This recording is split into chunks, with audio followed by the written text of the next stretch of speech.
Galatians chapter 1 verses 11 through 14. గలతీయులకు రాసిన పత్రిక మొదటి అధ్యాయము 11వ వచనం నుండి 14వ వచనం వరకు నేను చదువుతున్నాను. మీరు మీ బైబిల్లో గమనించండి. సహోదరులారా, నేను ప్రకటించిన సువార్త మనుష్యుని యోచన ప్రకారమైనది కాదని మీకు తెలియచెప్పుచున్నాను. మనుష్యుని వలన దానిని నేను పొందలేదు, నాకెవడనూ దాని బోధింపను లేదు గాని యేసుక్రీస్తు బయలుపరచుట వలననే అది నాకు లభించినది. పూర్వమందు యూదా మతస్థుడనై ఉన్నప్పుడు నేను దేవుని సంఘమును అపరిమితముగా హింసించి నాశనము చేయుచు నా పితరుల పారంపర్యాచారమందు విశేషాసక్తి గలవాడనై నా స్వజాతీయులలో నా సమాన వయస్కులైన అనేకుల కంటే యూదుల మతములో ఆధిక్యత నొందితినని నా నడవడిని గూర్చి మీరు వింటిరి. సో ప్రార్థనలో ఏకీభవించండి. పరిశుద్ధుడు అయిన దేవా, జీవాధిపతివైన తండ్రి, ఈ దినము సంఘముగా మేము కూడుకొని నిన్ను స్తుతించి ఆరాధించుటకు, గణపరచుటకు మాకిచ్చిన ధన్యతను బట్టి కృతజ్ఞతాస్తుతులు. ఇప్పుడు మీ జీవవాక్యమును మేము వినుటకు సిద్ధమై ఉండగా మీ పరిశుద్ధాత్మ ద్వారా మాకు బోధించండి. మాలో రక్షణ కార్యమును చేయండి. మమ్మను రూపాంతరపరచండి. మీరు రాకడ కొరకు సిద్ధపరచండి. ఆటంకము లేకుండా మీ వాక్యము బలముగా మాలో పనిచేయుటకు వాడుకోమని యేసు పరిశుద్ధ నామమును అడిగి ప్రార్థిస్తున్నాం తండ్రి, ఆమేన్. కూర్చోండి. దేవుడి వాక్యమును భయముతో, భక్తితో వినండి. శ్రద్ధతో, ఆసక్తితో వినండి. మీ హృదయం తెరిచి, మీ కన్నులు తెరిచి, మీ బైబిల్ తెరిచి దేవుడి వాక్యాన్ని వినండి, మేలు పొందండి. సో ఈరోజు మన యొక్క అంశం ఏంటంటే, how a fanatic became fantastic. How a fanatic became fantastic. ఉన్మాది ఎలా ఉత్తముడయ్యాడు. ఉన్మాది ఎలా ఉత్తముడయ్యాడు. ఈ గలతీ పత్రిక 6 అధ్యాయములు కలిగినటువంటి పత్రిక. గలతీ ప్రాంతాల్లో ఉన్నటువంటి క్రైస్తవ సంఘాలకు రాయబడినటువంటి పత్రిక. అపోస్తులైనటువంటి పౌలు ఆయన దేవుడి చేత పిలువబడి, దేవుడి చేత ప్రతిష్ఠింపబడి, దేవుడి చేత పరిచర్యను పొందుకొని, దేవుడి యొక్క ఆత్మశక్తి ద్వారా ఒక బలమైనటువంటి ప్రభావముతో కూడుకున్నటువంటి పరిచర్యను జరిగించాడు. గలతీలకు ఉన్నటువంటి సమస్య ఏంటంటే, కొంతమంది జుడాయిజర్స్ అంటే యూదా మతవాదులు, సున్నతి సంబంధులు, సర్కంసిషన్ గ్రూప్ అంటారు వారిని. యేసుక్రీస్తు యొక్క సువార్త ద్వారా మాత్రమే మీకు రక్షణ కలుగదు, యేసుక్రీస్తు యొక్క సువార్తతో పాటు మీరు సున్నతి చేయించుకుంటేనే రక్షించబడతారు అనేటువంటి ఒక భిన్నమైనటువంటి బోధను, లేకపోతే భిన్నమైనటువంటి సువార్తను బోధించి సంఘమును కలుషితము చేయుటకు వారు సాయశక్తులా ప్రయత్నిస్తున్నప్పుడు అది తప్పని, అది ఘోరమని, అది నేరమని అపోస్తులైన పౌలు ద్వారా దేవుడు ఈ పత్రికను రాయించాడు. సో పౌలు వారిలో ఉన్నటువంటి తప్పిదాన్ని దిద్దుతుంటే వారిలో కొంతమంది అబద్ధికులు అపోస్తులైనటువంటి పౌలును తప్పుపట్టడం మొదలుపెట్టారు. ఆయనను తప్పుగా వారు చూపిస్తే ఆయన చెప్పినటువంటి సందేశమును కూడా తప్పుగా చూపించవచ్చు అన్నది వారి యొక్క అభిప్రాయం.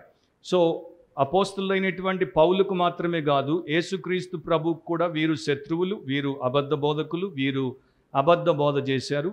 ఆ గలతీ పత్రికలోనే మనము గమనిస్తే 8వ వచనంలో, మేము మీకు ప్రకటించిన సువార్త గాక మరి ఒక సువార్తను మేమైనను పరలోకము నుండి వచ్చిన మరి ఒక దూత అయినను మీకు ప్రకటించిన ఎడల అతడు శాపగ్రస్తుడవును గాక అని పౌలు ద్వారా దేవుడు పలికించాడు.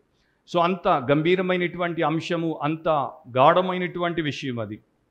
కాకపోతే ఈ యొక్క ఏన్షియంట్ టాక్టిక్ ఏంటంటే, మనిషి మీద దుమ్మెత్తి పోస్తే ఇక ఆ తరువాత ఆ మనిషి యొక్క మాటకి విలువ ఉండదు. మనిషిని కించపరిస్తే, అగౌరవముగా, విలువలేని వ్యక్తిగా చూపిస్తే ఆ తర్వాత అతడు చెప్పిన దానికి, అతడు తీసుకుని వచ్చినటువంటి బోధకు, సందేశానికి ఇతరులు విలువనివ్వరు. సో ఇది అపోస్తులైనటువంటి పౌలు కాలంలోనే కాకుండా తర్వాత కాలంలో కూడా మనకి కనబడుతుంది. ఉదాహరణకి 19th సెంచరీలో జర్మన్ లిబరల్, ఆయన పేరు ఫెర్డినాండ్ క్రిస్టియన్ బార్, ఆయన బాహాటముగా ప్రపంచానికి ఏం నేర్పించాడంటే, అపోస్తులైనటువంటి పౌలు యేసు క్రీస్తుని దేవుడిగా చేశాడు. అపోస్తులైనటువంటి పౌలు రక్షణ నీతి ద్వారా, లేక క్రీస్తు యేసునందు మనం విశ్వాసం ఉంచితే కలిగేటువంటి నీతి ద్వారా మాత్రమే కలుగుతుందనేటువంటి కొత్త సువార్తను బోధించాడు అనేటువంటి తప్పుడు ప్రచారం చేశాడు. దాంతోపాటు అమెరికాలో 3వ ప్రెసిడెంట్గా ఉన్నటువంటి థామస్ జెఫర్సన్, ఆయన బయటికి నేను ఒక క్రైస్తవుడిని అని చెప్పుకునేవాడు. కానీ ఆయన చాలా రహస్యముగా ఆ తర్వాత బయటపడినటువంటి ఆయన యొక్క ప్రైవేట్ లెటర్స్లో ఆయన ఏమని రాశాడంటే, అపోస్తలులు క్రీస్తు యొక్క బోధలను కలుషితము చేశారు, పాడు చేశారు. వారందరూ కూడా దొంగలు, వారందరూ కూడా మోసగాళ్ళు, వారందరూ మూఢ విశ్వాసములను అండ్ వారందరూ కల్పితమైనటువంటి సంగతులను దేవుడి వాక్యములో జోడించారు.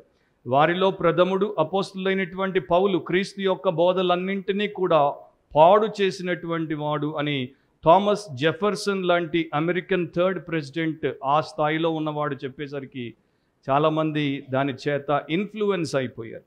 ఇక ఇదే లైన్ ఆఫ్ థింకింగ్, ఇదే లైన్ ఆఫ్ స్పీచ్ని చాలామంది క్రైస్తవేతరులు కూడా తీసుకుని ప్రపంచంలో క్రైస్తవులను కలతకు గురి చేశారు. అలాంటి వారిలో ఒక ప్రముఖుడు కెనడాకి సంబంధించినటువంటి ముస్లిం అపాలజిస్ట్, ఆయన పేరు షబీర్ అలీ.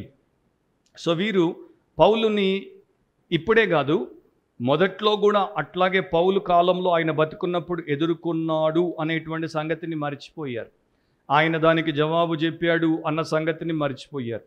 సో ఇక్కడ అపోస్తలులైనటువంటి పౌలు తనను ఎందుకు డిఫెండ్ చేసుకుంటున్నాడు, తన గురించి బహిరంగముగా సాక్ష్యము ఎందుకు ఇస్తున్నాడు, తన గురించి వ్యక్తిగత విషయములను గలతీ సంఘస్థులకు ఎందుకు చెప్తున్నాడంటే, తానేంటో వారికి అర్థమవుతే తాను తీసుకుని వచ్చినటువంటి సువార్త కూడా ఏమిటో వారికి స్పష్టంగా అర్థమవుతుంది. ఆయన నీతిమంతుడు, ఆయన తెచ్చినటువంటి సువార్త కూడా నీతికరమైనటువంటిది, ఆయన దైవ సంబంధి, ఆయన సువార్త కూడా దేవుడి యొద్ద నుండి ఆయనకి లభించినది. సో ఆయన యొక్క ఆటోబయోగ్రఫీ ఆయన యొక్క బెస్ట్ ఆర్గ్యుమెంట్. నీ జీవితమే నీ యొక్క బలం. నీవు మంచి వ్యక్తిగా బ్రతికితే నిన్ను ఎవడు ఎంతకాలము తప్పుపట్టినా కూడా తర్వాత వాడు తప్పుడు వ్యక్తి, వాడు అబద్ధికుడు అనేది నిరూపణ అయిపోతుంది. నీవు నిజముగా స్వచ్ఛమైనటువంటి వ్యక్తివి అనేది నిరూపణ అయిపోతుంది. కనుక ఆ ప్రకారమే అపోస్తలులైనటువంటి పౌలు తన జీవన సంబంధమైనటువంటి విషయాలు ఇక్కడ మనకి చెప్తున్నాడు.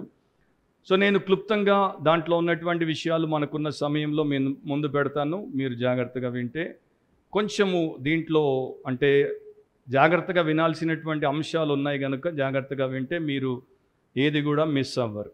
సో 2 పాయింట్స్ ఉన్నాయి. మొదటిది the source of the message, the source of the message. ఆయన యొక్క సువార్తకు, ఆయన యొక్క సందేశానికి మూలం ఏంటి? 11-12 వచనాల్లో చెప్తున్నాడు, సహోదరులారా, నేను ప్రకటించిన సువార్త మనుష్యుని యోచన ప్రకారమైనది కాదని మీకు తెలియచెప్పుచున్నాను.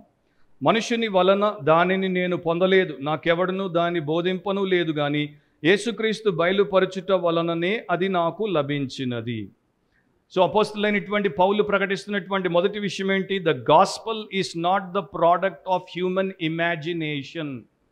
సువార్త అనేది, యేసుక్రీస్తు ప్రభు యొక్క సువార్త అనేది మానవుని యొక్క ఊహాజనితమైనటువంటిది కాదు. మనిషి యొక్క యోచన చేత, అంటే మనిషి యొక్క ఆలోచన చేత సువార్త ఉనికిలోనికి రాలేదు. మనుష్యుని యొక్క పథకమును బట్టి సువార్త ఉనికిలోనికి రాలేదు. మనిషి దాన్ని రచించుట చేత సువార్త ఉనికిలోనికి రాలేదు. మనిషి సువార్త వెనుక ఉన్నటువంటి ఉత్పత్తిదారుడు కానే కాదు. సువార్త నేరుగా దేవుడి నుండి మనకు ఇవ్వబడినటువంటిది. అందుకనే యేసుక్రీస్తు యొక్క సువార్త ఎదుట ప్రపంచంలో ఉన్నటువంటి ఏ సిద్ధాంతము కానీ, ఏ బోధ కానీ, ఏ రకమైనటువంటి ఉపదేశము కానీ నిలబడదు. ఎందుకంటే ఇవన్నీ కూడా మనుషుల ఉత్పత్తి. These are all producers of men. They come with men, they go with men. కానీ ఇది డివైన్ గాస్పుల్ గనుక దేవుడు నిత్యుడు. అదే ప్రకారం ఇది నిత్యమైన సువార్త అనేది అపోస్తలులైనటువంటి పౌలు వారికి చెప్తున్నాడు. నిజంగా పౌలు ఒక విశిష్టమైనటువంటి అనుభవం ద్వారా రక్షించబడ్డాడు. సో మనము పౌలు గురించి ఆలోచించాల్సి వస్తే ఆయనకు ఆ యొక్క విశిష్టతను ఎప్పుడు ఇవ్వాలి. ఎక్స్క్లూజివ్గా ఆయనను మనము చూడాల్సినటువంటి అవసరత కొన్నిట్లో మనకు కనబడుతుంది. ఎందుకంటే ఎవరు కూడా పౌలుకి నేరుగా సాక్ష్యము చెప్పలేదు. ఎవరు అపోస్తలులైనటువంటి పౌలు చేతుల్లో ఒక సువార్త కరపత్రం పెట్టలేదు. ఎవరు పౌలుని ఒక సువార్త కూడికకు ఇన్వైట్ చేయలేదు. ఎవరు పౌలును కూర్చోబెట్టి యేసుక్రీస్తు యొక్క శిష్యుడైతే జీవితం ఎట్లా మార్చబడుతుందో బోధించను లేదు. ఎవరు పౌలుని సంఘానికి నడిపించను లేదు. సో అపోస్తలులైనటువంటి పౌలు మామూలుగా సమాజంలో ఎంతోమందికి ఉన్నటువంటి అనుభవం ద్వారా ప్రభువుని తెలుసుకున్నటువంటి వ్యక్తి కాడు. నన్ను నా స్నేహితుడు చర్చికి తీసుకెళ్తే నేను సువార్త విని రక్షించబడ్డాను. అట్లా అపోస్తలులైన పౌలు ఆ అనుభవం కలిగినటువంటి వాడు కాడు. కనుక ఆయన చాలా స్పష్టంగా చెప్తున్నాడు, ఇది నాకు ఎవడూ బోధించలేదు అని అంటాడు. అండ్ ఇది మనుష్యుని యోచన ప్రకారము మనకి రాలేదు, లేక నాకు తెలుపబడలేదు అనేది కూడా చెప్తాను. పేతురు 2 పేతురు 1:16 ఇట్లా రాశాడు, ఏలయనగా చమత్కారముగా కల్పించిన కథలను అనుసరించి మన ప్రభు అయిన యేసుక్రీస్తు యొక్క శక్తిని, ఆయన రాకడను మేము మీకు తెలుపలేదు.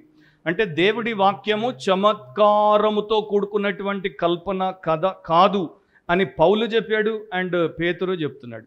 అండ్ ఇతడు ఒక యూదుడు. అండ్ ఈ యొక్క సంఘంలో కూడా చాలామంది యూదుల నుండి క్రైస్తవులైనటువంటి వారు ఉన్నారు. వారి మధ్యలోనికి యూదా మతవాదులు, జుడైజర్స్ వచ్చి ఒక ఘోరమైనటువంటి పని చేస్తున్నారు. కనుక ఆయన వారికి ఇట్లా చెప్పినప్పుడు వారికి ఒకటి అర్థమైపోతుంది, యూదులకి ట్రెడిషనల్గా ఒకరి తర్వాత ఒకరికి వారి యొక్క ధర్మశాస్త్ర సంబంధమైనటువంటి ఉపదేశం ఇవ్వబడుతుంది. సో నాకు యూదులలో ఉన్నటువంటి అలవాటు ప్రకారము పితరుల నుండి నాకు సువార్త రాలేదు అని ఎప్పుడైతే ఆయన చెప్పాడో, అది అక్కడ ఉన్నటువంటి జుడాయిజర్స్కి, అంటే ఆ యూదా మతవాదులకి ఒక చెంప పెట్టు లాంటిది. రెండవది, యూదా రాబైలు యూదులకు ఏమి నేర్పించారంటే దాన్ని రోట్ అండ్ రెపిటీషన్ అంటారు. అంటే ఒక సత్యమును బట్టి కొట్టి దాన్ని కంటత చేసి దాన్ని నెమరు వేసుకుంటూ ఉండడం.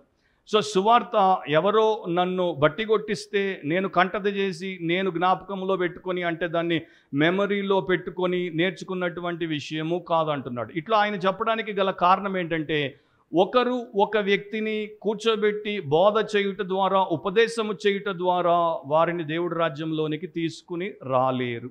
మీరు 100 ఏళ్ళు ఇక్కడ కూర్చొని నా బోధ విని కూడా నా ద్వారా దేవుడి రాజ్యంలోనికి రక్షించబడిన వ్యక్తిగా తీసుకురాబడరు.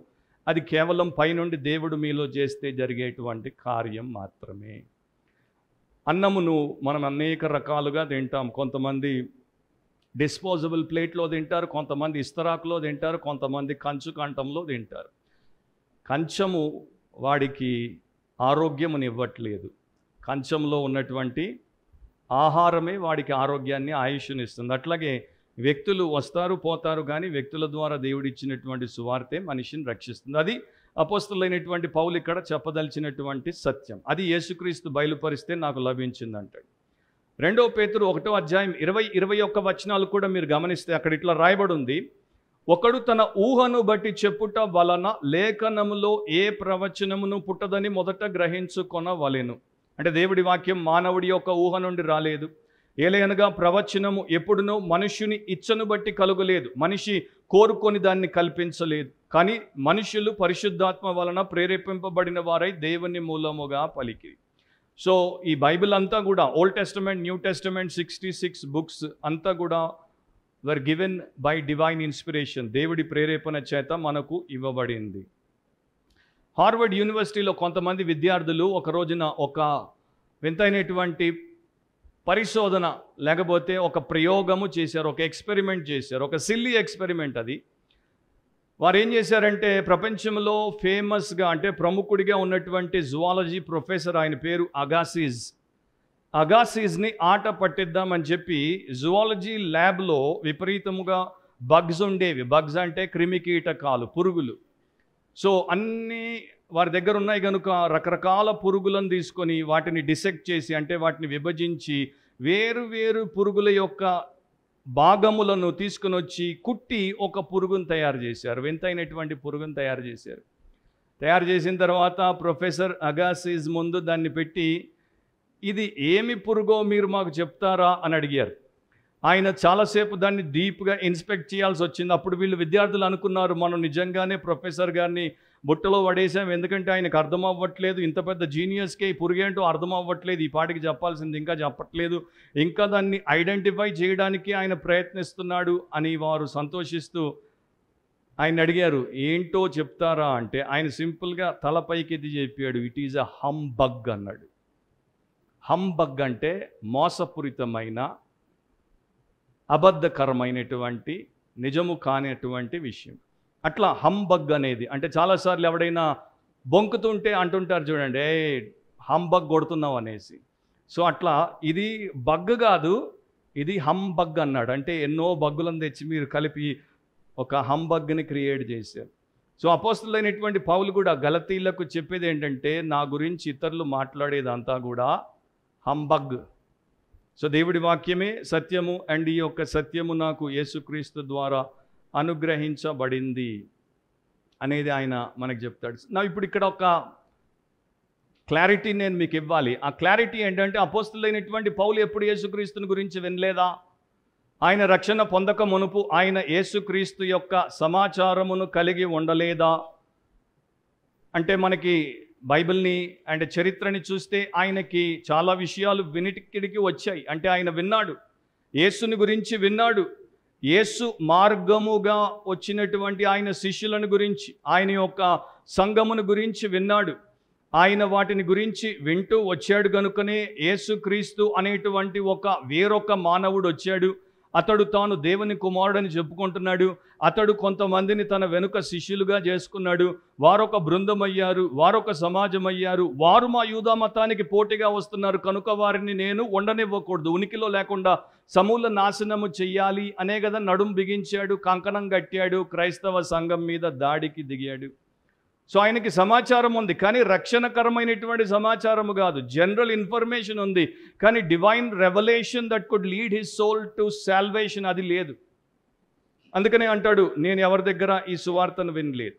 తర్వాత ఆయన చాలామందిని పట్టి హతసాక్షులుగా చేస్తున్నప్పుడు, వారిని చెరసాల్లో వేయిస్తున్నప్పుడు, వారిని సంఖ్యలతో బిగిస్తున్నప్పుడు, వారిని ఈడ్చుకుపోతున్నప్పుడు, వారిని మరణింపజేస్తున్నప్పుడు, అంటే చంపుతున్నప్పుడు ఆయన వారి నోట యేసు గురించి విన్నాడు. ఒక ఎగ్జాంపుల్ నేను మీకు వినిపిస్తాను. అపోస్తలుల కార్యములు 7వ అధ్యాయం 58వ వచనంలో, పట్టణపు వెలుపలికి అతడు అంటే స్టెఫను వెళ్ళగొట్టి రాళ్ళు రువి చంపిరి. సాక్షులు సౌలు అను ఒక యవనుని పాదముల యొద్ద తమ వస్త్రములు పెట్టిరి. సో స్టెఫనును రాళ్లతో వారు చంపుతున్నప్పుడు స్టెఫను ఎట్లా ప్రార్థన చేశాడు, స్టెఫను ఎట్లా మాటలు పలికాడు, అదంతా కూడా అపోస్తలుడైనటువంటి పౌలు, అప్పుడు ఇంకా ఆయన తారుసు వాడైన సౌలు గనుక ఆయన విన్నాడు. కానీ అవి ఆయన్ని రక్షించలేవు, ఆయన్ని రక్షణలోనికి తీసుకుని రాలేదు. సో రెండవది ఆయన చెప్పేది ఏంటంటే, the gospel is a product of divine revelation. 12లో యేసుక్రీస్తు బయలుపరుచుట వలననే అది నాకు లభించినది అని పౌలు చెప్తాడు. సో యేసుక్రీస్తు ద్వారా ఆయన రక్షించబడ్డాడు. యేసుక్రీస్తు ప్రత్యక్షంగా సువార్తను పౌలుకి ఎలా బయలుపరిచాడో దాని గురించి కూడా అపోస్తలుల కార్యముల్లో వచనాలు రాయబడ్డాయి. నేను కొన్నింటిని మీ ముందు పెడతాను, మీరు జాగ్రత్తగా వినండి. మీ బైబిల్ వేగంగా తిప్పి చూడగలిగితే చూడండి, లేకపోతే రాసుకోండి, తర్వాత వాటిని మెడిటేట్ చేయండి. అపోస్తలుల కార్యములు 22వ అధ్యాయం 14-15 వచనాల్లో ఇట్లా ఉంది. అప్పుడు అతడు, మన పితరుల దేవుడు తన చిత్తమును తెలుసుకొనుటకును ఆ నీతిమంతుని చూచుటకును ఆయన నోటి మాట వినుటకును నిన్ను నియమించి ఉన్నాడు. నీవు కన్నవాటిని గుర్చియు విన్నవాటిని గుర్చియు సకల మనుషుల ఎదుట ఆయనకు సాక్షివయుందువు అని పౌలుతో చెప్పడము ఆయన మాట్లాడతాడు. అపోస్తలుల కార్యములు 9వ అధ్యాయం 3-5 వరకు మీరు గమనిస్తే, అతడు ప్రయాణము చేయుచు దమస్కు దగ్గరకు వచ్చినప్పుడు అకస్మాత్తుగా ఆకాశము నుండి ఒక వెలుగు అతని చుట్టూ ప్రకాశించెను. అప్పుడు అతడు నేల మీద పడి, సౌలా సౌలా నీవేళ నన్ను హింసించుచున్నావని తనతో ఒక స్వరము పలుకుట వినెను. ప్రభువా నీవెవడవని అతడు అడుగగా ఆయన, నేను నీవు హింసించుచున్న యేసును అని చెప్తాడు. సో ఇక్కడ పౌలు జీవితంలో అతడు తలకిందులయ్యాడు. ఇక్కడ 180 డిగ్రీ టర్న్ అరౌండ్ చేంజ్. ఇక్కడ పౌలుకి రాడికల్ ట్రాన్స్ఫర్మేషన్ ఎక్స్పీరియన్స్ అనేది కలిగింది. దాని గురించి మరలా అతడు ఇంకొక చోట చెప్తాడు. అక్కడ ఒక వచనం మాత్రమే నేను మీకు వినిపిస్తాను. అపోస్తలుల కార్యములు 26వ అధ్యాయం 18వ వచనం. ఇక్కడ ఆయన చెప్తాడు ఎట్లా ఆయనకి సువార్త వచ్చిందో. వారు చీకట్లో నుండి, ఈ మాటలు యేసు ప్రభువే నేరుగా పౌలుతో చెప్తున్నాడు. అదే చెప్తున్నాడు పౌలు తన సాక్ష్యంలో. వారు చీకట్లో నుండి వెలుగులోనికి, సాతాను అధికారం నుండి దేవుని వైపునకును తిరిగి నా యందలి విశ్వాసము చేత పాప క్షమాపణను పరిశుద్ధపరచబడిన వారిలో స్వాస్థ్యమును పొందునట్లు వారి కన్నులు తెరుచుటకై నేను నిన్ను వారి యొద్దకు పంపెదనని చెప్పాను. సో ఈ ప్రకారము నేరుగా యేసుక్రీస్తు ద్వారానే ఆయన సువార్తను విన్నాడు. యేసుక్రీస్తు నిజముగా దేవుని కుమారుడు, యేసుక్రీస్తు పాపరహితుడు, యేసుక్రీస్తు ప్రతి పాపి కొరకు సిలువలో ప్రాయశ్చిత్తం చేశాడు, యేసుక్రీస్తు చెప్పినట్టుగానే ఆయన సిలువలో మరణించాడు, భూస్థాపితం చేయబడ్డాడు, తిరిగి 3వ దినమున పునరుత్థానుడై లేచాడు. ఆయన దేవాది దేవుడు, ఆయన సార్వభౌముడు అండ్ అంత గొప్ప దేవుడు. ఈ సౌలు సంఘమును నాశనము చేస్తుంటే ఒక్క చిటికలో ఇతడిని నాశనము చేయకుండా అతడిని ఇంకా కనికరముతో కృపతో అతన్ని దర్శనమిచ్చి రక్షించుటకు ఆయన ఇష్టపడ్డాడు. అది అపోస్తలులైనటువంటి పౌలు యొక్క హృదయాన్ని పూర్తిగా కరిగించేసింది. అట్లా రక్షించబడ్డాడు. ఇదే గలతీలో 1వ అధ్యాయం 15-16 వచనాల్లో మీరు గమనిస్తే ఇట్లా పౌలు సాక్ష్యం ఇస్తాడు.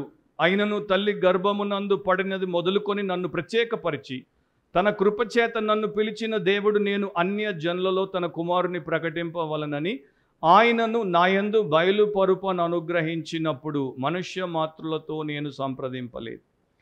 ఇంగ్లీష్లో బాగుంటుంది, God was pleased to reveal his son to me. So దేవుడు తన కుమారుడిని నాకు బయలుపరచడానికి ఇష్టపడ్డాడు.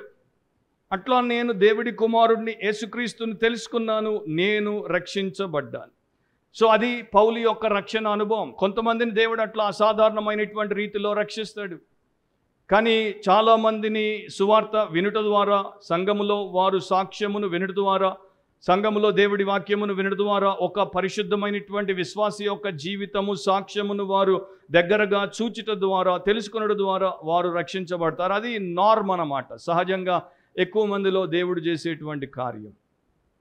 సో సువార్త ఎంత గొప్ప శక్తి గలదో రోమీలకు రాసినప్పుడు 1వ అధ్యాయము 16వ వచనంలో పౌలు రాశాడు, సువార్తను గురించి నేను సిగ్గుపడు వాడను కాను, ఏలయనగా నమ్ము ప్రతివానికి, మొదట యూదునికి గ్రీసు దేశస్థునికి కూడా రక్షణ కలుగజేయుటకు అది దేవుని శక్తి అయి ఉన్నది.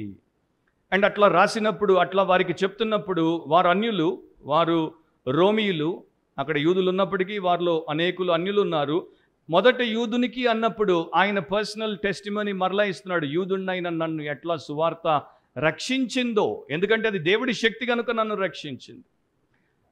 సో దేవుడి శక్తి కలిగినటువంటి సువార్తే ఒక్కడిని రక్షిస్తుంది అనేది మనం ఇక్కడ మర్చిపోకూడదు. ఇక సెకండ్ పాయింట్లోనికి వచ్చేయండి. సెకండ్ పాయింట్లోనే నేను కొంత ఎక్కువ టైం స్పెండ్ చేస్తాను. సెకండ్ పాయింట్ రాసుకునేవారు the supernatural change of the man. The supernatural change of the man. ఆ మనిషి అసాధారణమైన మార్పును పొందాడు.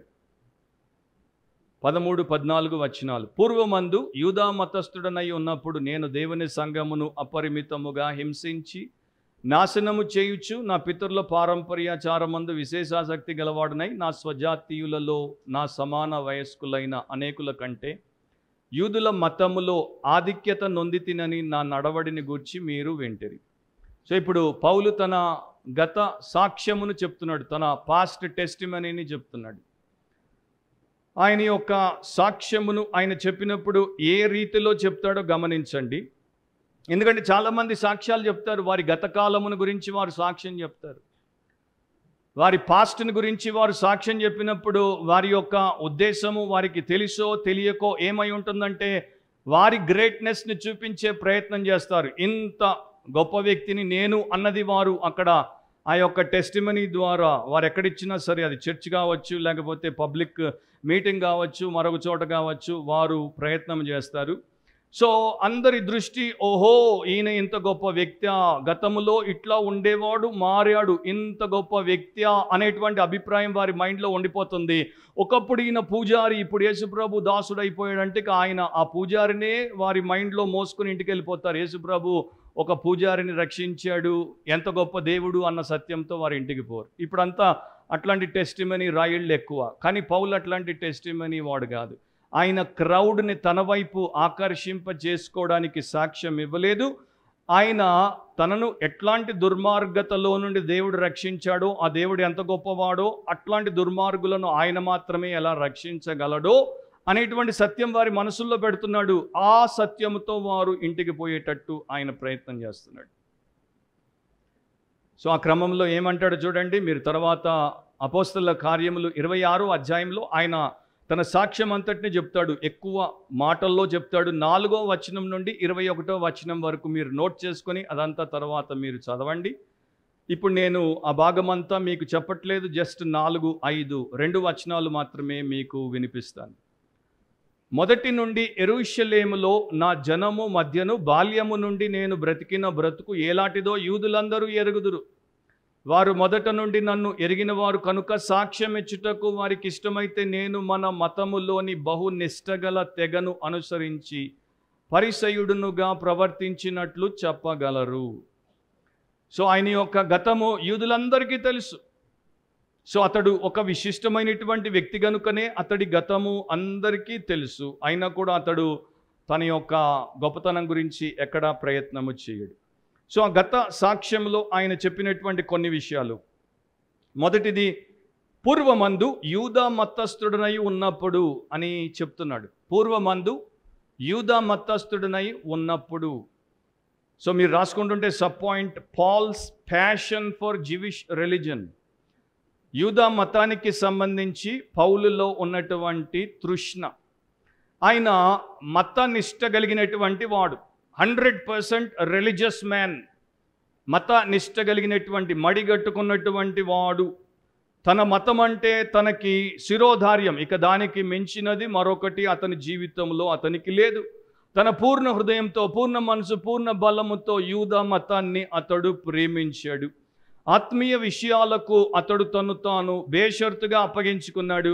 అతని జీవితంలో భౌతిక పరమైనటువంటి విషయాలకు బొత్తిగా విలువలేదు. అతడు ఆత్మ సంబంధమైనటువంటి, అంటే ధర్మశాస్త్రంలో అతడికి తెలిసిన విషయాలకు అతడు చాలా ప్రాముఖ్యతనిచ్చాడు. సో పౌలు గురించి చెప్పాలంటే మత నిష్ట కలిగినటువంటి, మత ఆసక్తి కలిగినటువంటి, మత ఉత్తేజము కలిగినటువంటి, మతమే బ్రతుకు అనుకునేటువంటి ఒక మతోన్మాది. ప్రపంచంలో రెండు రకాల, అంటే ఆత్మీయత రెండు రకాలుగా కనబడుతుంది, లేకపోతే దేవుడితో సంబంధం రెండు రకాలుగా కనబడుతుంది. ఒకటి రిలీజన్ అంటారు, ఇంకొకటి రిలేషన్షిప్ అంటారు. ఒకటేమో మతము, ఇంకొకటి సంబంధం. సో దాన్ని ఈ ప్రకారం మనం చూద్దాం. Religion A and religion B. Religion A అన్నదాన్ని ఎట్లా చెప్పొచ్చు అంటే, పౌలే రాస్తాడు తిమోతికి, 2 తిమోతి 3:5, పైకి భక్తి గల వారి వలె కనబడతారు కానీ లోపల దాని శక్తిని ఆశ్రయించరు. అంటే వీరు మతములో మునిగి ఉంటారు, వీరు మతముతో తడిసి ఉంటారు, కానీ వీరికి దేవుడితో సంబంధం ఉండదు. రిలీజన్ ఏలో ఉన్నటువంటి వారు. ఈ రోజున మనం కూడా చాలామంది క్రైస్తవులుగా ఉన్నటువంటి వారిని, అట్లాంటి వారిని చూస్తాం. వారికి క్రైస్తవ మత ఆచారాలతో సంబంధం ఉంది, కానీ క్రైస్తవ్యానికి ప్రభు అయినటువంటి యేసుక్రీస్తుతో సంబంధం లేదు. వారు ప్రార్థన చేయొచ్చు, వారు బైబిల్ చదవచ్చు, వారు కానుకేయచ్చు, వారు సంఘానికి రావచ్చు, వారు పాట పాడవచ్చు, వారు ప్రసంగం చేయొచ్చు, వారు సాక్ష్యం ఇవ్వచ్చు, వారు కరపత్రం పంచవచ్చు, వారు ఇతరుల పాదములు కడగొచ్చు సబ్బుతో. ఆచారమే, ఆత్మీయత లేదు, ఎందుకంటే వారికి దేవుడితో సంబంధం లేదు. అంటే ఇప్పుడు కూడా ప్రపంచంలో క్రిస్టియానిటీ స్టాటిస్టిక్స్ని తీసుకుంటే రిలీజన్ ఏ టైప్ క్రిస్టియన్సే ఎక్కువ.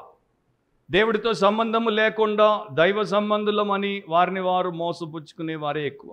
రిలీజన్ బి ఏంటంటే, ఇది real relationship with the redeemer, విమోచకుడైన యేసుతో నిజముగా సంబంధాన్ని కలిగి ఉండుట. వారు నిజముగా ఆయన్ని ఎదుర్కొన్న తర్వాత తల్లకిందులయ్యారు. వారు నిజముగా వారి పాత జీవితానికి స్వస్తి చెప్పారు. వారు నిజముగా సిలువనెత్తుకున్నారు. వారు నిజముగా తమకు తాము ఉపేక్షించుకున్నారు. వారు నిజముగా యేసునే వెంబడిస్తున్నారు, ఎందుకంటే వారు నిజముగా యేసునే కోరుకున్నారు. యేసుతో వారి సంబంధాన్ని దినదినం బలపరుచుకుంటారు. British author, philosopher CS Lewis ఎంతో కాలము రిలీజన్ ఏలో బతికాడు. చిన్నప్పటి నుండి చర్చికి వెళ్ళాడు, కానీ బలవంతముగా తల్లి తండ్రి చర్చికి వెళ్తుంటే పిల్లల్ని వెంట పెట్టుకొని పోతారు కదా, పిల్లలకి ఇష్టం ఉన్నా లేకపోయినా పోవాలి కదా, అట్లా పోయాడు. ఇప్పుడు మీలో కూడా చాలామంది మీ పిల్లలకి చర్చికి రావడం, 2.5 గంటలు కూర్చోవడం ఇష్టం ఉండకపోవచ్చు, కానీ మమ్మీ డాడీ చర్చికి వెళ్తున్నారు, తీసుకెళ్తారు, వెళ్ళాలి. అట్లా వచ్చాడు సిఎస్ లూయిస్. యూత్ మీటింగ్లో కూర్చున్నాడు సిఎస్ లూయిస్. సండే స్కూల్కి పంపారు, సండే స్కూల్కి వెళ్ళాడు సిఎస్ లూయిస్. కానీ ఇష్టం ఉందా, లేదు, ఎప్పుడైపోద్దా అని అనుకుంటున్నాడు. అందుకనే కొంతమంది పిల్లల్ని చూస్తుంటే ఆవులిస్తుంటారు, కొంతమంది పిల్లలు నిద్రపోతుంటారు, కొంతమంది పిల్లలు ఏదో రాస్తుంటారు, కొంతమంది పెద్దలు కూడా ఫోన్లో ఇంకేదో పని చేస్తుంటారు. ఎందుకంటే వారికి రిలీజన్ బి లేదు, రిలీజన్ ఏ ఉంది. ఇది మీకు సంబంధించింది, మీరు అట్లా ఉంటే చూసుకోండి. చాలా ఏళ్ల తర్వాత అతడు చేసేటువంటి ఆ వ్యవహారం మీద విరక్తి కలిగినప్పుడు, అప్పుడు నిజముగా అతని తమ్ముడు మరి వారన్, లూయిస్ తమ్ముడు వారన్ ఏమంటాడంటే, మేము పిల్లలముగా యవనస్తులముగా ఎన్నో సంవత్సరాలు ఆ చర్చికి వెళ్ళినప్పుడు ఆ చర్చి వారు మాకు ఏం పెట్టారంటే ఖాళీ విలువలేని పొట్టును పెట్టారు. పొట్టు మీద మమ్మల్ని పోషించారు. ఎవడు పొట్టు తిని బతకడు, ఆహారం అవసరం. సో ఈ రిలీజన్ ఏలో ఉన్నటువంటి వాళ్ళందరూ ఏంటంటే ఆత్మ సంబంధమైన దేవుడితో సంబంధం లేదు, ఆత్మీయ ఆహారం లేదు. వారందరూ పొట్టు తిని బతుకుతారు, ఒక రోజున పొట్టులాగా పోతారు. తర్వాత లూయిస్ తన యొక్క తృష్ణను బట్టి, తన కాంక్షను బట్టి, అన్వేషణను బట్టి నిజదేవుడిని తెలుసుకొని రిలీజన్ బిలోకి వచ్చాడు, రక్షించబడ్డాడు. పౌలు సంగతి కూడా అంతే. యూదా మతస్థుడు, యూదా మతంలో ఉన్నటువంటి సమస్తమును చేశాడు, అయినా కూడా దేవుడితో నిజమైనటువంటి సంబంధం లేదు. ఒక బైబిల్ స్కాలర్ ఏమంటాడంటే, పౌలుకి మతాసక్తి ఎంత ఉందంటే, పాత నిబంధనలో ఫినెహాసును మించినవాడు, పాత నిబంధనలో ఏలియాను మించినవాడు, పాత నిబంధనలో ఉన్నటువంటి వారందరినీ మించినటువంటి modern day hero of the Pharisees, పరిసయ్యులకే అతడు హీరో. అంత గొప్ప స్థాయికి వెళ్ళాడు, అయినా కూడా అతనికి దేవుడితో సంబంధం లేదు. సో మీరు నిజంగా రక్షించబడి కూడా చేయనంత ప్రార్థన రక్షణ లేనోడు చేయొచ్చు. మీకు 30 నిమిషాలు మోకాళ్ళ మీద ప్రార్థన చేయడం కష్టం, వాడికి రోజు 3 గంటలు ప్రార్థన చేయడం కష్టం కాదు, ఇష్టం. అయినా వాడికి రక్షణ లేదు, మీకు రక్షణ ఉంది. ఎంత పెద్ద మోసమో చూడండి, ఎంత పెద్ద దగానో చూడండి, ఎంత పెద్ద దెబ్బ ఆత్మీయంగా సాతాను ఒక వ్యక్తిని కొట్టగలడో గమనించండి. ఒక ప్రముఖ కాలమ్నిస్ట్ ఇట్లా రాస్తాడు, రూడీ టిడ్వెల్ ఆయన పేరు. ఒక విద్యార్థి తన పుస్తకాలకు అంకితం అయిపోతాడు, పుస్తకాలను పగలు రాత్రి చదువుతాడు, నిద్రాహారాలు మానే చదువుతాడు, డిగ్రీ సంపాదించడానికి. ఎందుకంటే తాను ఒక జీనియస్ అనిపించుకోవడానికి. ఒక క్రీడాకారుడు పగలు రాత్రి కోచ్ చెప్పినట్టు ప్రతి ఇన్స్ట్రక్షన్ పాటిస్తాడు, శరీరాన్ని నలగొడతాడు, తినవద్దన్నవి తినడు అండ్ తినమన్నది తింటాడు, ఆట తప్ప మరొక జీవితం లేకుండా బ్రతుకుతాడు, ఒలింపిక్స్కి వెళ్తాడు, బంగారు పతకం సంపాదిస్తాడు. ఎందుకోసం? ఛాంపియన్ అనిపించుకోవడానికి. ఒక ఫ్రీమేసన్ గురించి మాట్లాడుతున్నాడు, ఒక కల్ట్. ఆ లాడ్జ్ మెంబర్, అది కూడా ఒక క్రిస్టియన్ కల్ట్. ఆ లాడ్జ్ మెంబర్గా ఉన్నటువంటి వాడు ఏం చేస్తాడంటే, లాడ్జ్ యొక్క ప్రతి మీటింగ్కి వెళ్తాడు అండ్ అక్కడ వారు చెప్పిన ప్రతి పని చేస్తాడు, వారు ఇచ్చిన ప్రతి ఆదేశాన్ని గైకొంటాడు. ఎందుకంటే లాడ్జ్లో పైకి రావడానికి, గ్రాండ్ మాస్టర్ అనిపించుకోవడానికి. ఒక ఫిల్మ్ స్టార్ 2 వైపులా తన కొవ్వొత్తిని, తన జీవితాన్ని తగలబెట్టేసుకుంటాడు. పైకి రావడానికి ప్రతి విధమైనటువంటి నీతిని నీచంగా మార్చుకుంటాడు, మనుషులను వాడుకుంటాడు, వారి నెత్తిన కాలు పెట్టి పైకి వస్తాడు, కుటుంబాన్ని, స్వంత జీవితాన్ని అన్నింటినీ పనంగా పెడతాడు. ఎందుకంటే స్టార్ అనిపించుకోవడానికి. అండ్ ఈ అపోస్తులైనటువంటి పౌలు అట్లాంటి దృక్పథం కలిగి యూదా మతస్థుడిగా ఆ పేరు గడించాడు, అందరిలోకెల్లా ప్రఖ్యాతిగాంచిన వ్యక్తిగా. కానీ సేమ్ థింగ్ మీరు ఒక క్రిస్టియన్ని తీసుకోండి, ఒక క్రిస్టియన్ ప్రార్థనాపరుడిగా బైబిల్ వాక్యానికే అంకితమై విధేయత చూపుతూ అందరికీ వేరుగా విశిష్టమైనటువంటి వానిగా 99 ఇటుపోతే ఇతడు ఇటుపోతూ బ్రతికితే అతన్ని లోకము, సమాజము, చివరికి సంఘం ఏమంటుందో తెలుసా? అ క్రేజీ రిలీజియస్ ఫానటిక్, అంటే ఒక పిచ్చి పట్టిన మతోన్మాది అంటుంది వాడిని. వీళ్ళందరినేమో star, grand master, genius, champion. రెండవది Paul's persecution of the church of God. రెండవది ఏమంటున్నాడు? నేను దేవుని సంఘమును అపరిమితముగా హింసించి నాశనము చేయొచ్చు. సో దేవుడి సంఘమును, క్రైస్తవ సంఘమును, యేసుక్రీస్తు శరీరముగా స్థాపించబడినటువంటి ఆ యొక్క సమాజమును అపరిమితముగా హింసించి నాశనము చేయొచ్చు అంటాడు. ఆయన రక్షణ పొందక మునుపు ఆయనకు ఒకే ఒక ఆశయం ఉండేది, క్రైస్తవ సంఘమును భూమి మీద లేకుండా చెయ్యాలి. అంతగా కంకణం కట్టుకున్నటువంటి వ్యక్తి అప్పుడు ఇప్పుడు బహుశా లేడు అని మనం చెప్పచ్చు. మనం ఈ రోజుల్లో కొంతమంది ఉన్మాదులు చర్చెస్ మీద పడి దాడి చేస్తే, క్రైస్తవ పాస్టర్లను కొడితే, బైబిల్లను చించితే, లేకపోతే చర్చ్ ప్రాపర్టీని తగలబెడితే మనం ఏదో అనుకుంటాం. మీకు అట్లా అనుకునేటువంటి వారికి, మీరంటే మీరు, నా తర్వాత యూట్యూబ్లో చూసేవారు ఎవరైనా అట్లా అనుకునేటువంటి వారు, నేను ఈజీగా చెప్తాను, వారి బైబిల్ని సరిగ్గా చదవలేదు, వారు పౌల్ని సరిగ్గా చదవలేదు. పౌలు అంత పెద్ద టెర్రరిస్టిక్గా పుట్టలేదు. ఇప్పుడే మీకు కొన్ని చూపిస్తాను, అన్ని చూపించేంత టైం నాకు లేదు. సో దేవుడి సంఘమును అపరిమితముగా హింసించి నాశనము చేయొచ్చు. ఇంగ్లీష్లో ఒక వర్షన్ ఇట్లా ఉంటుంది, వితౌట్ మర్సీ, కనికరము చూపకుండా కాఠిన్యం అంతటిని దేవుడి సంఘానికి వ్యతిరేకంగా నేను చూపాను అని అంటున్నాడు పౌలు.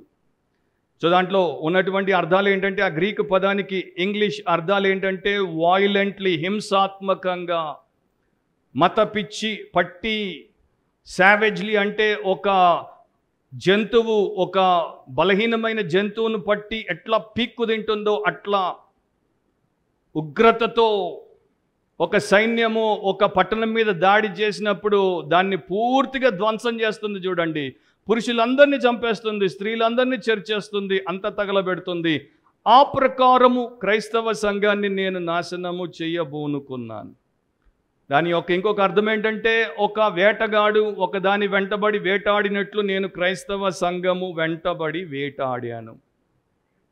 సో ఆ ప్రకారం ఆయన చెప్తున్నాడు. అండ్ వచనాలు మీరు గమనిస్తే అపోస్తలుల కార్యములు 9:1-2 బైబిల్లో ఎట్లా దేవుడు రాయించాడో చూడండి. సౌలు ఇంకను ప్రభు యొక్క శిష్యులను బెదిరించేవాడు, హత్య చేయుటను తనకు ప్రాణాధారమైనట్టు. ఆ ప్రాణాధారం అంటే చూడండి, అంటే ఆయనకి అదే లైఫ్ అన్నమాట. ప్రధాన యాజకుని యొద్దకు వెళ్ళి ఈ మార్గం అందున్న పురుషులనైనను స్త్రీలన్నా కూడా ఆయనకి కనికరం లేదు. పౌలు స్త్రీలకు వ్యతిరేకంగా కూడా కిరాతకంగా ప్రవర్తించాడు. కనుగొనిన ఎడల వారిని బంధించి యెరూషలేమునకు తీసుకుని వచ్చుటకు దమస్కులోని సమాజముల వారికి పత్రికలిమ్మని అడిగాను. అపోస్తలుల కార్యములు 9:21 గమనిస్తే, వినిన వారందరూ అతడు మార్పు చెందాడని విన్న తర్వాత సంగతి ఇది, విభ్రాంతి నొంది యెరూషలేములో ఈ నామమును బట్టి ప్రార్థన చేయు వారిని నాశనము చేసిన వాడు ఇతడే కాడా? ఎంతమందిని నాశనం చేస్తే అట్లాంటి సాక్ష్యం వచ్చి ఉండాలి ఆయనకి. యెరూషలేములో యేసు నామమును బట్టి ప్రార్థన చేసిన వారందరినీ నాశనము చేసిన వాడు ఎవడైనా ఉన్నాడంటే వాడు సౌలు, తార్సు వాడైన సౌలు. వారిని బంధించి ప్రధాన యాజకుల యొద్దకు కొనిపోవుటకు ఇక్కడికి కూడా వచ్చి ఉన్నాడని చెప్పుకోండి. ఇక ఆయన సొంత మాటల్లో 1 తిమోతి 1:12-13 పూర్వము దూషకుడను, హింసకుడను, హానికరుడనైన నన్ను తన పరిచర్యకు నియమించి నమ్మకమైన వానిగా ఎంచినందుకు నన్ను బలపరిచిన మన ప్రభు అయిన క్రీస్తు యేసుకు కృతజ్ఞుడనై ఉన్నాను. తెలియక అవిశ్వాసం వలన చేస్తుంది గనుక కనుకరించబడితిని.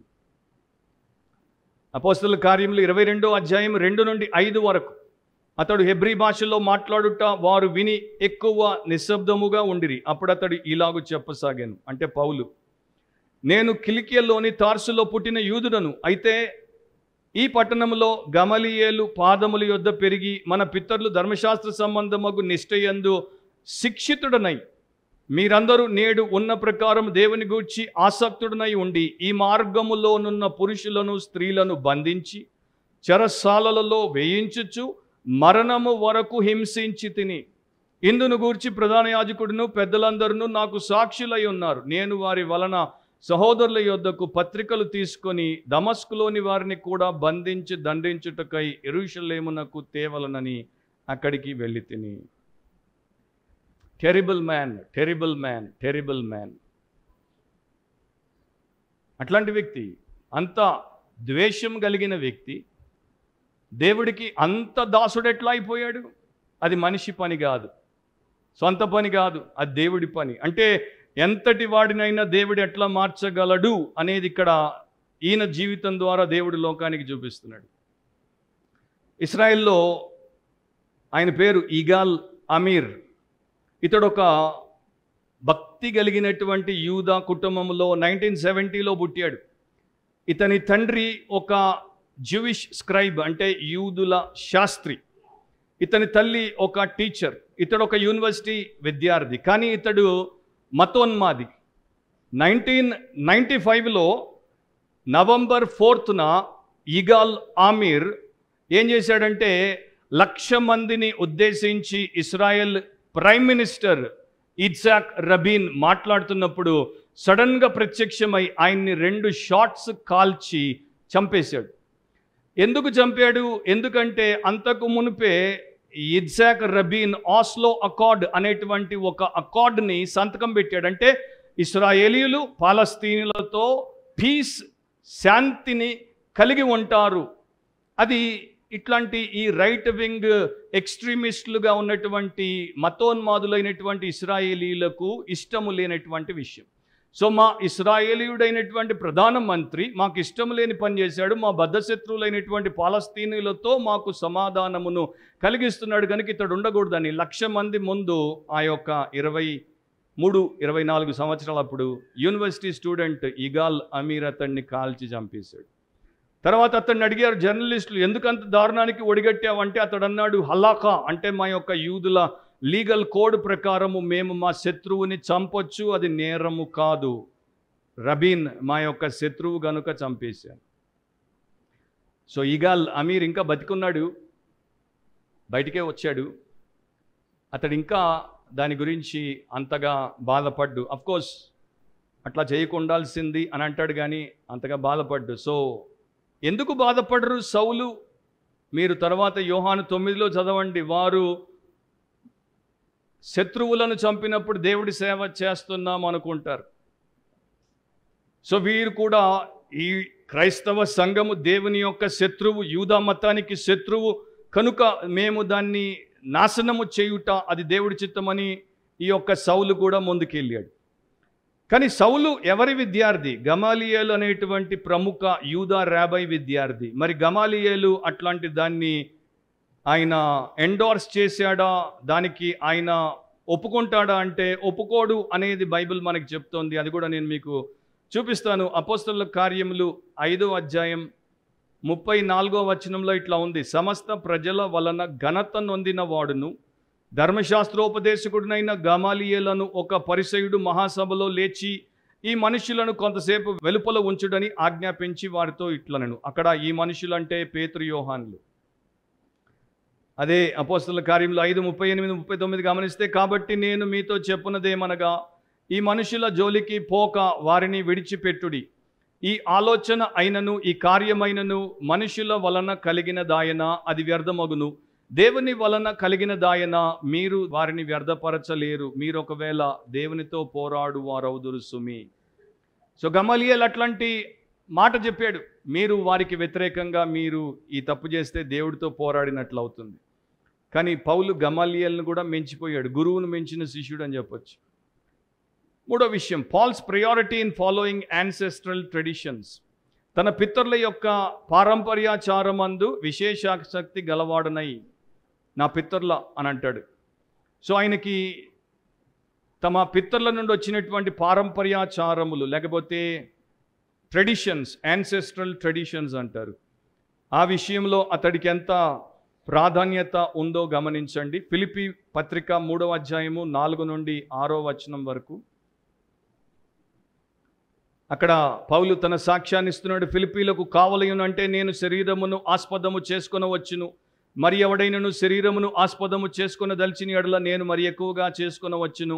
8వ దినమున సున్నతి పొందితిని, ఇశ్రాయేలు వంశపు వాడునై బెన్యామీను గోత్రములో పుట్టి హెబ్రీయుల సంతానమునై హెబ్రీయుడునై ధర్మశాస్త్ర విషయము పరిసయుడునై ఆసక్తి విషయము సంఘమును హింసించువాడునై ధర్మశాస్త్రము వలని నీతి విషయము అనింద్యుడనై ఉంటిని.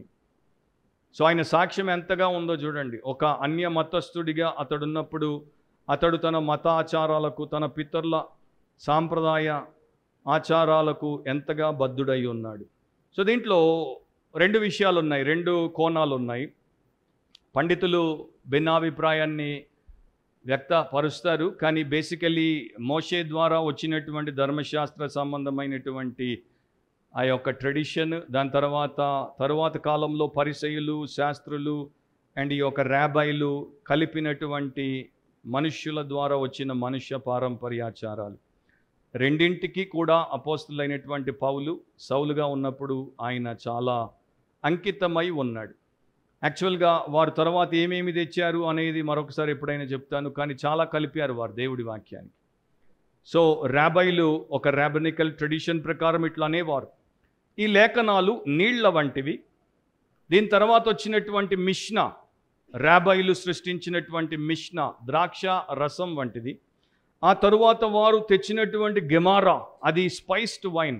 అంటే దేవుడి వాక్యము నీటి వంటిది, మిష్నా ద్రాక్షారసం వంటిది, దాన్ని మించి వచ్చినటువంటి గెమారా స్పైస్డ్ వైన్ అంటే ఇంకా మరి ఆ యొక్క మసాలా వేసినటువంటి ద్రాక్షారసం వంటిది. అంటే వారు ఏమంటున్నారు, లేఖనాల మీద మిష్నా ఉంది, మిష్నా మీద గెమారా ఉంది. సో ఈయన లేఖనాలు, మిష్నా, గెమారా, తాల్ముద్ అన్నిటినీ కూడా గైకొనేటువంటి ఒక విశిష్టమైనటువంటి వ్యక్తి. సో ఆ ప్రకారము ఆయన్ని ఎవరు కూడా తప్పుపట్టలేరు. కానీ యేసుప్రభు ఒక చోట దీని గురించే తప్పుపడతాడు. మార్కు సువార్త 7:13లో, మీరు నియమించిన మీ పారంపర్యాచారం వలన దేవుని వాక్యమును నిరర్ధకము చేయుదురు, ఇటువంటివి అనేకములు మీరు చేయుదురు అని చెప్పాను. సో ఈ యొక్క సౌలు ఆ ప్రకారం ఉన్నాడు. అటు ధర్మశాస్త్రానికి దాసోహము, తర్వాత మనుషులు కల్పించినటువంటి ఇతర ఈ యొక్క మ్యాన్ మేడ్ ట్రెడిషన్స్కి దాసోహము. అతడు ఆ సమాజంలో ఏ రకముగా ఎవరు తప్పుపట్టలేనటువంటి స్థితిలో ఉన్నాడు. మార్టిన్ లూథర్ గలేషియన్స్ మీద కామెంటరీ రాసినప్పుడు ఆయనను ఈ సౌలుతో పోల్చుకుంటాడు. నేను కూడా ఒకప్పుడు రోమన్ క్యాథలిక్ మంక్గా ఉన్నప్పుడు అట్లాగే ఉన్నాను. రోమన్ క్యాథలిక్లు నేర్పించినటువంటి అబద్ధ బోధలు, రోమన్ క్యాథలిక్ల మధ్యలో ఉన్నటువంటి మూఢ విశ్వాసాలు, రోమన్ క్యాథలిక్లు మాకు ఇచ్చినటువంటి మనుష్య పారంపర్యాచారములు దేవుడి వాక్యాన్ని నిరర్ధకం చేశాయి అని తెలిసి కూడా నేను వాటికి బందీగా బతికాను. అండ్ నేను నా స్వంత ప్రయత్నం ద్వారా దేవుడిని మెప్పించాలి, దేవుడి మన్నన పొందాలనుకున్నాను. కనుక నా దేహమును ఎంతగానో ఉపవాసము ద్వారా, కఠినమైనటువంటి పరిశ్రమ ద్వారా, గంటల ప్రార్థన ద్వారా, విపరీతమైనటువంటి ప్రయోగముల ద్వారా చిత్రహింసల పాలు చేసుకున్నాను. కానీ ఎప్పుడైతే సువార్త ద్వారా నేను రక్షించబడ్డానో ఎంత ఘోరం చేశానని నేను గ్రహించాను అంటాడు. Next, Paul's progress in religious devotion above all. మతపరమైనటువంటి భక్తిలో అందరినీ మించిపోయాడు.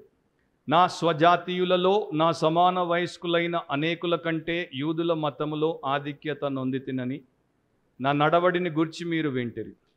సో ఆయన ఒక యవనుడు. ఆయనతో ఉన్నటువంటి సమకాలికులు, ఆయన యొక్క కంటెంపరీస్, ఆయన స్నేహితులు, పియర్స్, ఆయన పరిచయస్తులు, ఆయన చుట్టూ ఉన్నటువంటి యూదుల సమాజము, వారందరినీ మించినటువంటి ఆత్మీయుడు ఈయన. ఆత్మీయుడు అంటే యూదా మతానికి సంబంధించి వారి దృష్టిలో. ఒక యవనములో ఉన్నటువంటి వ్యక్తికి దేవుడి పట్ల భయము, భక్తి ఉండవు, ఆత్మీయ విషయాల పట్ల ఆసక్తి ఉండదు, దేవుడి వాక్యముగా ఎంచబడుతున్నటువంటి గ్రంథములను వారు చదవరు, బోర్ అంటారు అని చాలామంది అనుకుంటారు. కానీ అది తప్పని అపోస్తలుడైనటువంటి పౌలు నిరూపిస్తున్నాడు. ఎందుకంటే తన యవన సమకాలికులందరికన్నా, స్నేహితులందరికన్నా, సన్నిహితులందరికన్నా, ఇరుగుపోరు వారందరికన్నా, సమాజంలో ఉన్నటువంటి వారందరికన్నా అత్యాసక్తిపరుడిగా ఇతడు దాటిపోయాడు. అక్కడ వాడినటువంటి పదము ప్రోకాప్టో అనేటువంటి గ్రీక్ పదానికి అర్థం ఏంటంటే టు బ్లేజ్ అ వే. దట్టమైనటువంటి అరణ్యం, మార్గం లేదు, దానిలో ఒక మార్గాన్ని వేయడం అన్నమాట. అంటే ముందు ఇతడే పోతాడు, దారిని కల్పిస్తాడు తర్వాత రావడానికి. టు కట్ అ పయనియర్ పాత్, దారి లేని చోట దారి వేసేటువంటి వాడు. సో యూదుల యొక్క ధర్మశాస్త్రం విషయంలో, యూదుల యొక్క సాంప్రదాయం విషయంలో, యూదుల యొక్క మతాచారాల విషయంలో, యూదుల యొక్క కార్యాచరణ విషయంలో అందరినీ మించినటువంటి వాడు. టాప్ మోస్ట్ గై, ట్రైల్ బ్లేజర్ అంటారు చూడండి. ఇప్పుడు పిహెచ్డి గోల్డ్ మెడలిస్ట్ అంటారు చూడండి, అతనికి వచ్చినంత ఇంకెవరికి రాదు. ఆ టైప్ అన్నమాట. యవన కాలంలోనే ఆ స్థితికి వెళ్ళిపోయాడు ఆయన. అంత ఆసక్తిపరుడు. ఆ స్థితిలో ఉన్నటువంటి ఎవరైనా సరే ఇప్పుడు యేసుప్రభుని నేను తెలుసుకోవాలి, యేసుప్రభుని నేను నమ్ముకోవాలి, నేను క్రైస్తవుడిని అవ్వాలని కల్లో కూడా ఆలోచించడు. అందుకనే మీరు చూస్తుంటారు అన్య మతస్థులు, మేము చాలా ఉన్నతమైనటువంటి వారము, మాకు మతభక్తి ఉంది, మాకు అన్ని ఆచారాలు నిష్ఠతో పాటిస్తాము, ఎక్కడ మేము దారి తప్పము, మాకు యేసు ఎందుకు, మాకు మీ సువార్త ఎందుకు, మాకు మీ సంఘానికి రావాల్సినటువంటి అవసరం ఏంటి అని చాలామంది అనుకుంటారు. అట్లాగే ఈయన కూడా అనుకునేవాడు. ఒకసారి ఒక ఆయనకి కల వచ్చింది. కల్లో అతడు చచ్చిపోయాడు. చచ్చిపోయినప్పుడు అతన్ని దేవుని దూతలు పరలోకానికి తీసుకెళ్లారు. పరలోకంలోనికి ప్రవేశించగానే అక్కడ అందమైనటువంటి దేవాలయం కనబడింది. దేవాలయంలోనికి వెళ్ళి చూస్తున్నాడు, అంత అద్భుతంగా ఉంది. రాళ్లతో దేవాలయం కట్టబడింది. ఒక చోట ఒక రాయి లేదు, చిన్న రాయి అది లేదు అక్కడ. సో అతడు అన్నాడు, ఇంత అద్భుతమైనటువంటి దేవాలయం కట్టారు, అంత బాగుంది, కానీ ఇది ఒక్కటి అసంపూర్ణంగా ఉంది, ఇక్కడ ఒక చిన్న రాయి పెట్టాల్సింది కదా, అప్పుడు కంప్లీట్ అయ్యేది కదా. అంటే దేవుని దూత ఈ సత్యం చెప్పాడు, ఆ చిన్న రాయివి నీవే, కానీ నీవు చిన్నగా అవ్వడానికి, దేవుడి చేతుల్లోనికి రావడానికి, అక్కడ పెట్టబడ్డానికి ఇష్టపడలేదు. నీవేదో గొప్పగా చేద్దాం, గొప్పగా ఉందాం అనుకున్నావు కనుక నీవింకా చిన్నగా అయ్యేంత వరకు ఆ ఖాళీ అట్లాగే ఉంటుంది అన్నాడు. మెలకు వచ్చింది, చిన్నగా అయిపోయాడు. దేవా, నా మూర్ఖత్వాన్ని బట్టి నన్ను క్షమించు, నన్ను రక్షించు, నన్ను మార్చు. ఇక నుండి నేను నా దేవుడికి సేవ చేస్తాను, నీ చేతుల్లో నేను పాత్రగా ఉంటాను. పాడడానికి మనలో కూడా చాలామంది పడతారు. నీ చేతితో ఎప్పుడు చెయ్యి విదిల్చుకుంటారు, పట్టుకోవడానికి అవకాశమే ఇవ్వరు. చాలామంది దేవుడి చిత్తంలో ఎందుకు లేకుండా పోతారంటే సొంతముగా అంబిషన్స్ ఉంటాయి. నేను ఫలానా సేవ చేయాలి, నేను ఫలానా ఇవాంజలిస్ట్ అవ్వాలి, నేను ఫలానా మెగా ప్రీచర్ అవ్వాలి. దేవుడు అంటాడు, నేను నిన్ను సృష్టించినప్పుడు ఫలానా అనుకోలేదురా నాయన. నువ్వేదో ఫలానా ఫలానా అనుకొని ఫలానా అయిపోతావు, కానీ నువ్వు నా దేవుడి యొక్క మందిరంలో ఒక భాగముగా, ఒక రాయిగా ఉండవు. అట్లా అయిపోయారు ఇప్పుడు చాలామంది. లాస్ట్ది, పాల్స్ పర్ఫెక్షన్ ఇన్ జూయిష్ లా. యూదుల మతంలో ఆధిక్యత నొందితినని నా నడవడిని గురించి మీరు వింటిరి. ఆయన నడవడి యూదుల మతంలో ఆధిక్యత ఎంత గొప్ప ఆధిక్యత కలిగి ఉందో నేను ఆల్రెడీ చదివాను. మరొకసారి దాన్ని జ్ఞాపకం చేసి ముగిస్తాను. ఫిలిప్పీ 3వ అధ్యాయము 6వ వచనంలో ఇట్లా ఉంటుంది, ధర్మశాస్త్రము వలని నీతి విషయమై అనింద్యుడనై ఉంటిని. సో ధర్మశాస్త్రంలో నీతి అని ఏదైతే దేవుడు నియమించాడో వాటన్నింటిలో కూడా నేను అనింద్యుడను అని చెప్పగలిగినటువంటి ఏకైక వ్యక్తి ఎవరు అంటే ఈ యొక్క తార్సు వాడైనటువంటి సౌలు. Blameless according to the law అని అంటున్నాడు. Blameless according to the law. మీరు బైబిల్ జాగ్రత్తగా చదివితే ఎవడు కూడా ఆ స్థాయికి చేరలేడని దేవుడి వాక్యంలో మనం చూస్తున్నాం. సో ఒక పరిసయుడు, ధర్మశాస్త్రములో జేన, దాంతోపాటు ఇతడు, ఆ పరిసయుల శాఖ 6000 మంది ఉండేవారు. దాంట్లో ఒకడితడు, దాంట్లో ప్రముఖుడితడు. అండ్ ఇతడు ధర్మశాస్త్రంలో ఉన్నటువంటి డూస్ అంటే చెయ్యు చెయ్యు చెయ్యు అన్న ప్రతిదాన్ని చేసేవాడు, డోంట్స్ చెయ్యొద్దు చెయ్యొద్దు చెయ్యొద్దు అన్న ప్రతిదాన్ని చేయకుండా ఉండేవాడు. అపోస్తలుల కార్యములు 23:6లో అంటాడు, నేను పరిసయుడను, పరిసయుల సంతతి వాడను. అంటే ఇతని తండ్రి కూడా పరిసయుడే.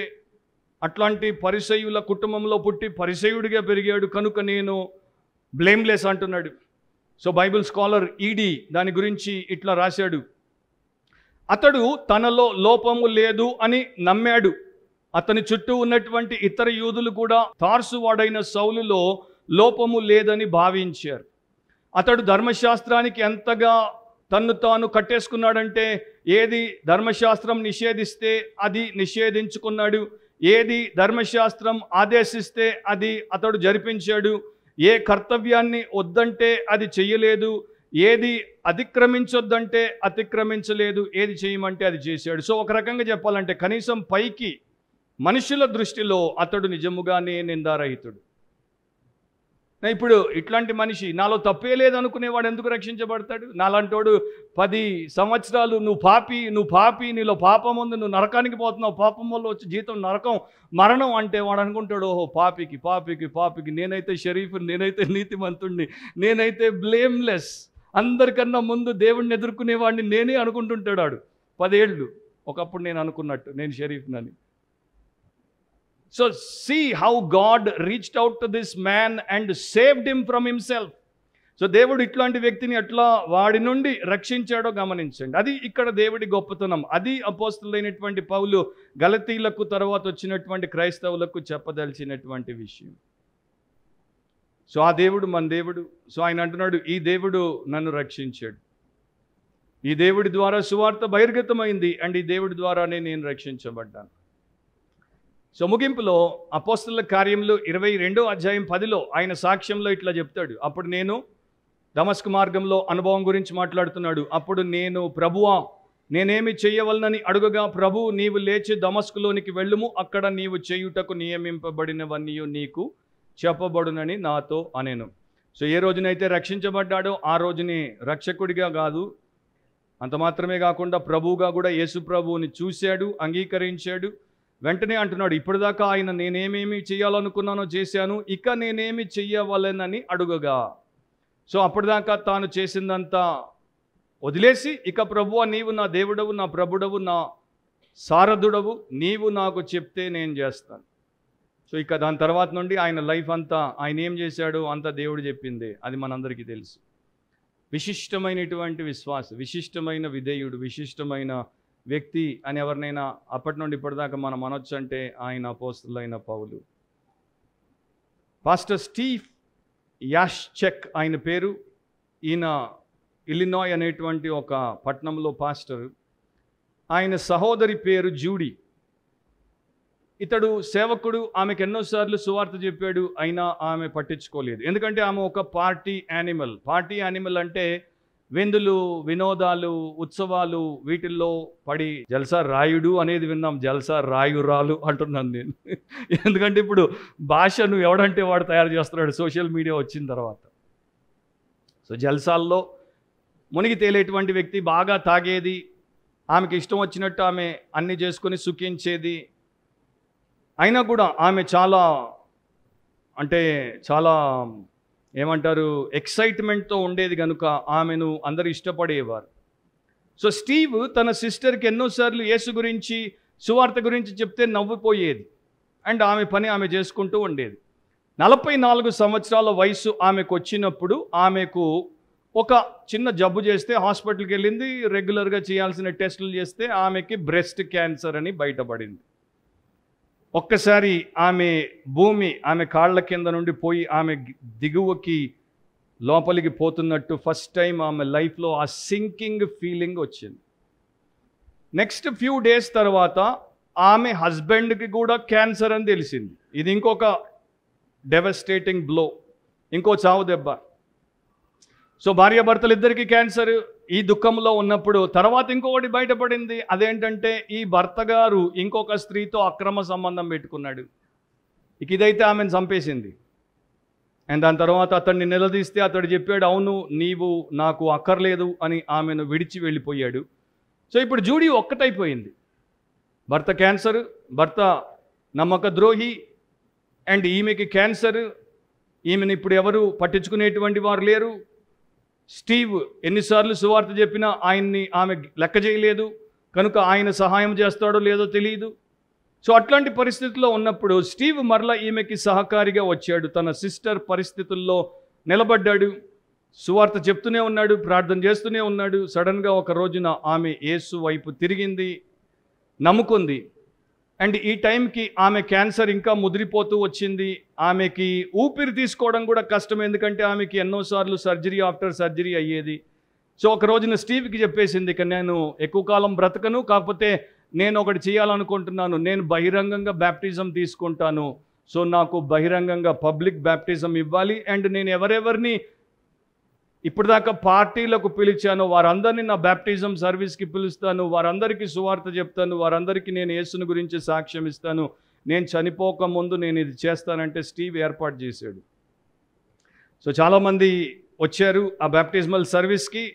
అక్కడ ఆ రోజున ఆమె చాలా గొప్ప ఆత్మాభిషేకంతో సాక్ష్యం ఇచ్చింది. ఆ రోజున ఆమె 84 సంవత్సరాల తండ్రి రక్షించబడ్డాడు, బాప్తిస్మం పొందాడు. ఆ రోజున ఆమెను విడిచిపెట్టినటువంటి నమ్మక ద్రోహి అయినటువంటి భర్త కూడా మారుమనసు పొంది బాప్తిస్మం పొందాడు. ఆమె యొక్క బంధువులు, ఆమె కాలేజ్ క్లాస్మేట్ అండ్ ఆమె ఆంటీ, ఆమె సిస్టర్, ఇతరులు అందరూ కూడా ఆ రోజున ఆమె సాక్ష్యం ద్వారా కదిలిపోయి రక్షించబడ్డారు. 10 రోజుల తర్వాత జూడీ మరణించింది. జూడీ మరణించినప్పుడు కూడా ఆమె యొక్క మెమోరియల్ సర్వీస్కి మరలా ఆమె సాక్ష్యం ఇచ్చి దాన్ని జరిపించమని స్టీవ్కి చెప్పింది కనుక ఆ ఫ్యూనరల్ సర్వీస్లో ఆయన అదే పని చేస్తే ఆ రోజున ఇంకొక 100 మంది యేసుప్రభు నందు విశ్వాసం ఉంచి రక్షించబడ్డారు. సో ఆమె జీవితం చాలా చిన్నది, కానీ రాడికల్ ట్రాన్స్ఫర్మేషన్. ఎట్లాంటి వ్యక్తి ఎట్లా మారిపోయింది, అండ్ మారిన తర్వాత ఎంతమందిని ప్రభు దగ్గరికి ఆకర్షించింది. అందుకనే పౌలు రాస్తాడు. పౌలుకి ఈ మాటలు రాస్తున్నప్పుడు ఉద్వేగం వచ్చి ఉండొచ్చు. ఆయన నిజముగా దాన్ని బట్టి దేవుణ్ణి స్తుతిస్తూ ఈ మాటలు రాసి ఉండొచ్చు. కాగా ఎవడైనను క్రీస్తునందున్న ఎడల వాడు నూతన సృష్టి, పాతవి గతించను, ఇదిగో క్రొత్తవాయను, దానికి నేనే రుజువు అని కూడా ఆయన చెప్పుండొచ్చు. అఫ్కోర్స్ ఆ మాటలు అక్కడ రాయలేదు. సో అంత గొప్ప దేవుడు మన దేవుడు. ఆయన సౌలును రక్షించాడు, రూపాంతరపరిచాడు, అండ్ ఆయన రాకడ కొరకు సిద్ధపరిచాడు, ఆయన పనిని నమ్మకముగా చేయనిచ్చాడు.